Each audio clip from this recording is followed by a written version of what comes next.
the wedding for Paolo and Christine. I also did the wedding for Edwin and Vilma. Yeah. Edwin was one of the young people when I was the pastor in Marikina, and I had the privilege of seeing their love relationship blossom and have kids. And now their kids are grown up. Isa-isa na naman silang nagsasabi sa akin, ikakasal ko daw sila. So, but I had the privilege to work with Gian and Christine for quite some time, premarital counseling.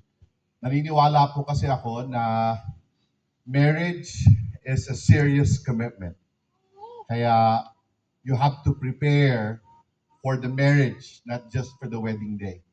Kaya we spent so much hours together.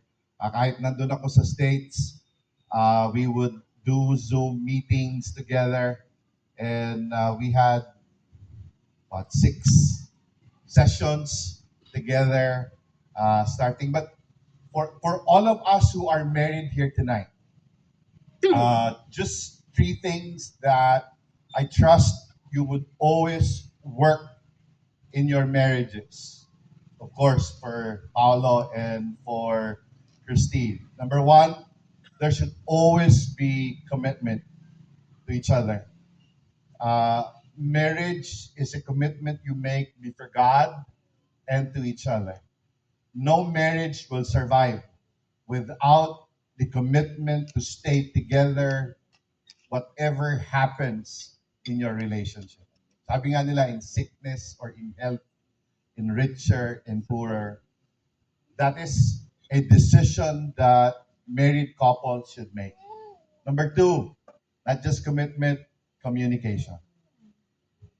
All marriages will experience problems, but problems are normal in marriage. What is abnormal is when couples who say they are in love, but they're not willing to work together to resolve their problems. That's why communicate, communicate, communicate in order to survive. Commitment, communication, and last but not the least is companionship. Couples who are married should be best friends. They should spend time together.